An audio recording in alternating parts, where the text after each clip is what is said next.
मंडल जी इनको थोड़ा पीछे रुपये भैया नहीं आ रहे, रुपये भैया आशीष भैया आशीष भैया आशीष भैया बुके बुके नीचे किए ना आइए बीच में बुके हटाइए ना bouquet bouquet bouquet bouquet bouquet नीचे हटाइए ना बुके बुके हटा लीजिए इसको नीचे कीजिए इसको भैया आओ पीछे आओ आगे और फैलिए रुबेल भैया फैलिए नहीं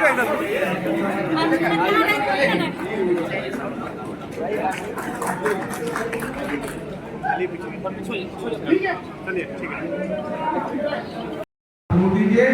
जैसे 2010 में हम लोगों ने पार्टी को उस ऊंचाई तक पहुंचाने का काम किया था, उससे 5 सीट ज्यादा रहे आपको मैं कहना। अब ये तय करना है कि अरुण मांझी कितने वोटों से जीते, जीत का विषय नहीं, और वहीं से हमें कुछ कमी दिख नहीं रही। ये जो जितने लोग हॉल में हैं, इसमें आधे लोग ऐसे हैं जिनकी ताकत अद्भुत है, आधे लोग ऐसे हैं मंच के नीचे भी वैसे लोग बैठे हुए जिनमें अद्भुत ताकत है, और ये सारी शक्तियां एक हो गई। अब जीत का कहां कोई मतलब था? अरुण मांझी ने जो काम किया था वो काम लोगों को बराबर बरबस गूंज रहा है। ये नहीं रहे तो क्या?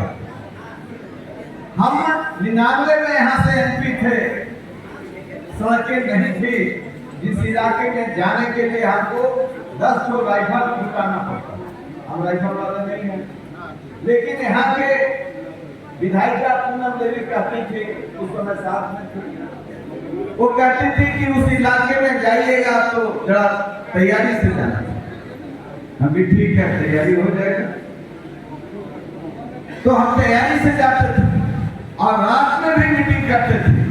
घोरौवा के इलाके में जब मीटिंग कर रहे थे एक दिन, तो पूरा, और हम सीपीआई एमएल में एक्टिविस्ट थे, तो घोरौवा या मसोड़ी का इलाका में जिम्मे पहली जो घटना हुई थी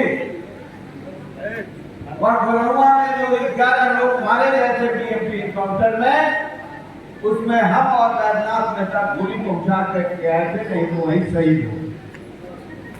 ये रास्ता था, लेकिन जब हम पढ़ते थे उस समय लगता था कि क्रांति उसी रास्ते से आए, परिवर्तन आएगा।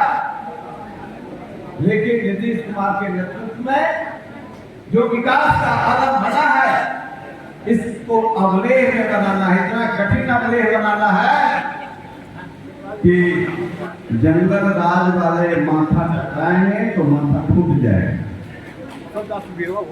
क्योंकि हम उस पीड़ा को झेले हैं। हम एमएलसी थे, अभी एमएलसी गुलाम गौर साहब, वो हाउस आज भी सबसे झूठा हाउस, जहां लोग अपनी बात को रख पाते हैं। हमको याद है जब हम एमएलसी थे तो इमामगंज डुमरिया प्रतापपुर आज माइनॉरिटी के लोग बड़ा, कुछ लोग ज्ञान बांट रहे हैं। मैं एक उदाहरण देना चाहता हूं माइनॉरिटी के साथियों को। हमें यदि 370 भारत की अखंडता के लिए पसंद है, तो हम मुसलमानों की रक्षा के लिए भी जान लगाने वाले लोग। हम सत्ता पार्टी के सदस्य थे, इमामगंज डुमरिया प्रतापपुर जल रहा था और ये राजद के लोग जला रहे थे और अतीत की जिंदगी बिता रहे थे करीमगंज गया। आज उनका हिसाब जाकर के लीजिए।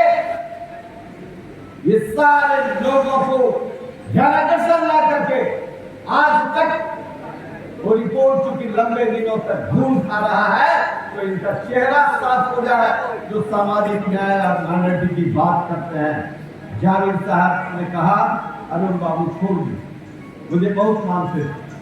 और रिपोर्ट जब सबमिट हुआ तो उन्होंने कहा कि किन लोगों ने सैकड़ों लोगों की हत्या की, सनलाइट सेना के नाम पर किसने हत्या की? अभी मैं जेडीयू के खिलाफ लड़ रहा था, हमने कहा कि मान प्रतिष्ठा पर मैं कोई समझौता नहीं करता। नीतीश कुमार जी इस बात को जानते हैं, लेकिन कुछ लोगों ने कहा कि राजद को तो जिता दिया, हमें जनता ने जिता दिया, या जिनको आप लड़ा रहे थे वो नहीं लड़ पाए, मैंने नहीं जिताया। आज भी राजद को, मैं राजद के पल्ले में कभी सोचा भी नहीं, सपने में भी नहीं सोचा। मुझे कई तरह के ऑफर मिले हैं।